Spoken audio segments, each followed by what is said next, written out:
It is very important for us believers to examine the context of whatever we're dealing with. I'm going to phrase something. Well, I'm going to mention a sentence.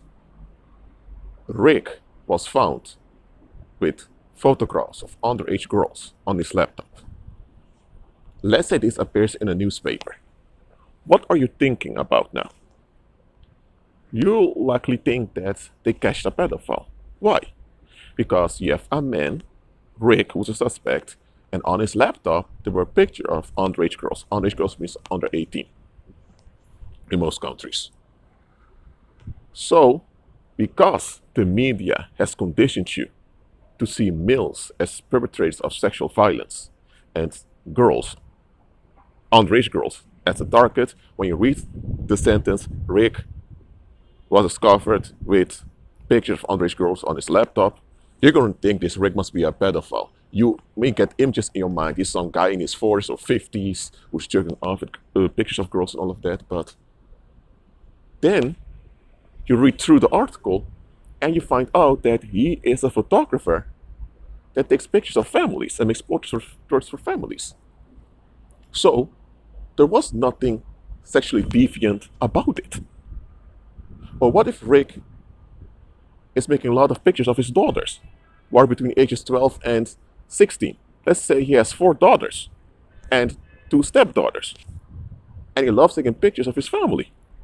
So when you're exposed to information, your mind makes associations. There's nothing wrong with that. That's how the human mind works. But not always are our associations correct. Okay, so let's do another example. Fred loves the cold, but Fred wants a warm bed. Okay? Fred always goes out in the night, going through the cold. But then he comes home and he expects to find a warm bed for himself. Okay, what's your first assumption? That Fred is the owner of the home, or that Fred is paying rent, Fred lives there, right? But who told you that Fred is a human?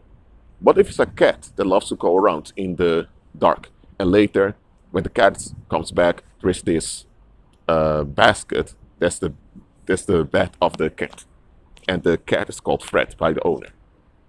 You see where this is going? So your mind makes associations with what you encounter. If someone says father, depending on how someone was raised, the association that comes up in their mind determines how they respond to what you're saying. If they call God father, and someone comes from a background with a very abusive and pathetic father figure, then they'll be uncomfortable when you call God father, because they're now projecting their past injuries onto the Most High, think that he's going to treat them just like that earthly, pathetic guy that's their biological dad. Or if someone is coming from a household where the father was very loving and kind, now they will have a more appropriate view of God when you call God father. So our mind makes associations. There's nothing wrong with that. It's good. It's natural. But because our mind makes associations based upon our past knowledge, and there's nothing wrong with past knowledge. When you were a child and you saw an apple the first time, your parents said apple, so you know it's an apple. Okay. When you saw an orange, they told you orange. Okay. When you found a lemon, they told you lemon. When you saw a green lemon for the first time, your mind thought this looks like a yellow lemon, so you may thought it's a green lemon. But then your parents thought, this is a lime. So that's how you learn. That's how you make associations. So our brain makes associations. Nothing wrong with that. But here's the thing. The associations we make determine our interpretation of the situation. And our interpretation is not always correct. Because, again, if someone has had a very abusive earthly father, and you call God the Father, then their interpretation of you calling God the Father will be that God is going to smack them if God's ego is not validated. So their association is what they know to be a father, which was their experience. So when you call God the Father, their interpretation is based on their association. This is how racism works also. Let's say you grow up in a community and Every time they mention a black individual, it's in the context of crime or some gangbanger. And always show you black folks in Africa that can't take care of themselves. That's association they program you with. So next time you see a black individual on the street, that association comes up in your mind. They can't take care of themselves, they're gangbangers, and they're often involved in crime. So if you see a black individual walking and he looks a bit angry, based on your association, you will interpret it, that angry face as he's about to rob someone or he's about to stab someone. You get what I'm saying? So your interpretation has to do with your association. Now, if your association is correct, then your interpretation will likely be correct also. Unless there's a third variable that you haven't seen yet. But anyway, that your mind association is natural. And that you develop interpretations based on association is natural also. There's nothing wrong with that. But you must be willing to look at yourself and reflect on your associations. You do this by looking at the bigger picture. Now, why am I telling you all of this? Because lately, there has been this interesting thing going on in pagan Christianity. Well, pagan Christianity is not from Christ anyway, but it's the Christianity that pretends to follow Christ. For example, you had this Paula White, who became the spiritual advisor of the form of President Donald Trump, who now has to leave office. And when the election results were coming in, and there was a delay, man, she began to pray to the angels of Africa to come and fight to save the election. I was thinking, what? What does Africa have to do with the presidential election in the United States? And hold on a minute, you have an African diaspora, which is black Americans living in the United States, who have been treated like trash and crap for centuries, and they're still being, devalued and mistreated, and their lives don't really matter that much because you have police genocide going on them. So you have this issue with the black diaspora, and you also have this low view of Africa in the United States also, and now you want to call angels of Africa? Which angels are you talking about? Are you talking about fallen angels? Demon kings that are in Africa? What are you talking about? And there was this other guy, Marcus Rogers, used to be in the US military. I encountered his videos a few years ago. Someone hinted it to me. So I began to check some of his videos, and I saw he was on fire. He was mentioning facts. I would say, okay, this is a brother on fire for the Lord. But I noticed that he was promoting worldly, narcissistic concepts as respect, boundaries, privacy, and all of those things. I was thinking, how can you be filled with the Holy Spirit but you promote those narcissistic, worldly concepts? Didn't the Holy Spirit reveal unto you that you own nothing, that heaven and earth belongs to the Most High, and that there is no such thing as privacy, private lives, and those narcissistic entitlements? But I was thinking, okay, maybe he's new into the faith. He needs to grow. He needs to learn. So I was patient. Over time, he began to expose some of the lies of church concerning marriage, concerning that you need to get a marriage license, which is not biblical, that comes from Caesar. So I was thinking, whoa, this guy's growing, he gains more knowledge. But then, it's like he made a U-turn, maybe called, I'm not sure if it's called a U-turn in American English or British English. He made a 180 degrees turn, and suddenly he began to preach politics. And he became this fierce Trump supporter. He began to idolize Trump. When it was about the Democrats, he would pull out all the dirt of the Democrats. But here's the thing, Trump was also associated with a lot of dirt, including with the deceased, well, at least it tells he's deceased, Jeffrey Epstein, who was a billionaire pedophile who ran an elite pedophile ring. Bill Clinton was associated with that pedophile ring of Jeffrey Epstein, as well as Donald Trump. And some other politicians also. And Trump's not even a politician officially. So hold on a minute. So Marcus Rogers is against abortion, against harm against children, but he hasn't checked Donald Trump openly.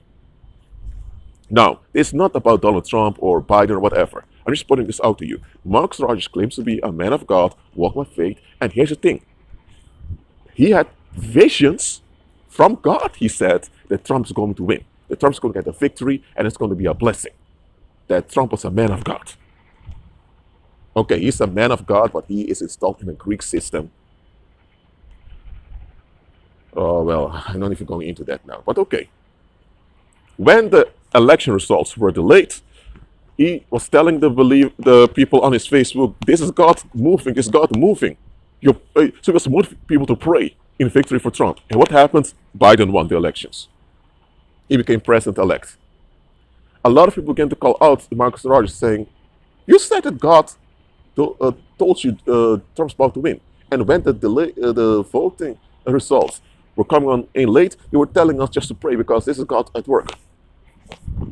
And now Marcus Rogers was saying things as well. Just because what I saw in the vision didn't happen doesn't mean I'm a false prophet, this and that. He tries to turn it around. There may be some hidden thing God's about to do. No. Hold on.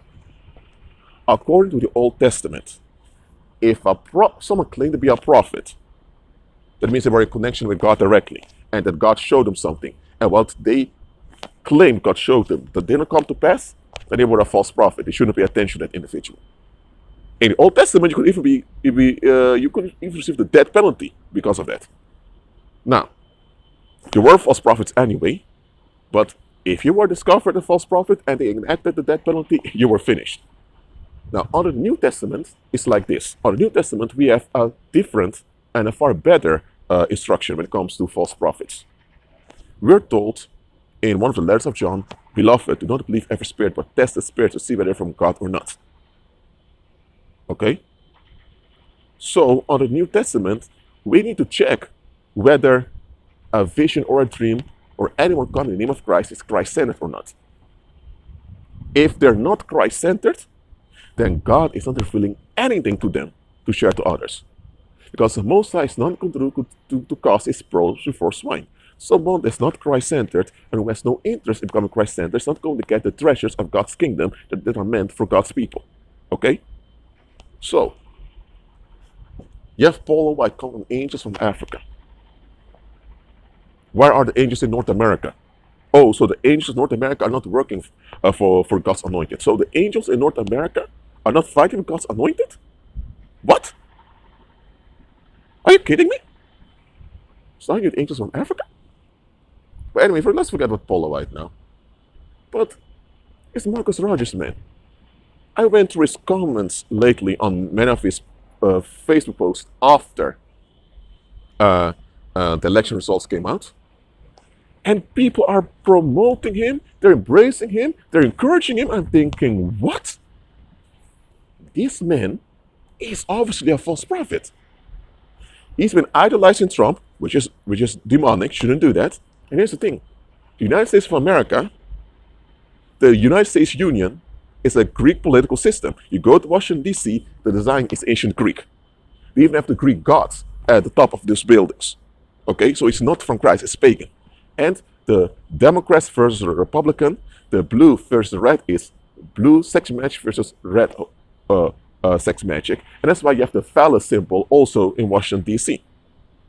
So that's why it's also called the Oval Office. Oval refers to the female genitalia. So when you look at it, that political structure in the United States is based on ancient Greek magic. Okay? So anyone who is selected in that system has to be involved in ancient Greek magic. So real men and women of God do not belong there. Okay? But then people say, but Rashid, what about Joseph? Listen, Joseph went through a lot of trash before he was appointed as Viceroy of Egypt, and when he was Viceroy, he was so advanced that he had a hold on the population. Okay? And what about Daniel, Rashid? Well, Daniel was appointed above all the kingdoms and all the empires of the world, but Daniel, as I mentioned before, he operated in fear instead of faith. The world recognized this position except Daniel, but even then, they were separate. They didn't depend on votes, they didn't depend on support from that same system. Okay? So if Donald Trump was a real man of God appointed, he wouldn't need any votes, and he wouldn't even need that Greek system to begin with. Okay? So here's the thing. A lot of people from the evangelical background have been idolizing Trump. What for? Okay? What for? And now that they were hoping that their beloved leader would win, and he didn't win, now they're in cognitive dissonance. Now they're making up excuses, saying Trump's going to win again. I was thinking, no. You guys are delusional. And Marcus Rogers, as well as Paula White and all those other pagan Christian figures who have influence over the masses should be called out upon this and held accountable. Why? Because think about this. What if you have common worldlings who have no spiritual knowledge looking at this, hearing that this Paula White is calling on angels from Africa, and Donald Trump still loses the election? And what if they see Marcus Rogers saying this is the power of God at work, and still Trump doesn't win? What do you think is going to happen? People are going to think this is a joke, those people that follow Christ. So they're bringing embarrassment to the name of Christ. And this should be challenged by people that truly walk by faith. And that's what I'm doing now. I'm not attacking Paula White or Marcus Rogers or any of these other pagan Christian figures. I'm just pointing out to you that those people are not led by Christ. They're led by lying spirits. And this is what you need to understand. When a population does not want to submit to God, the Most High will tolerate or will even push lying spirits on that population. And those lying spirits will trick the masses into agreements that will lead to their doom.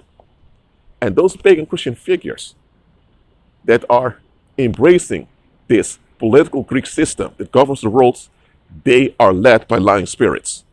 And if you keep following them and embrace what they're telling you, you'll be dragged into misery, just like those demons that lead them are in misery. Look, I'm not politically correct, but I'm not bluntly abusive either. I'm diplomatic and I'm practical. People that still support those pagan Christian leading figures, you're embracing a delusion. It's the same as taking a Baphomet oath. You are going against reality. You're embracing darkness. You're embracing Satan. That's what you're doing. You're embracing Satan. So stop embracing Satan and expecting to work out for you. It won't. Okay? It won't. So, what do we do now? Keep on walking by faith. Keep agreeing with Christ. And no matter what backlash comes, whether it's from Trump supporters or Biden supporters or whatever racial things going on in the world, keep on walking by faith. Because the King of Kings is coming back soon. And all this crap will be put to an end. And he will reverse all the stupidity Satan has done to us. Be at peace.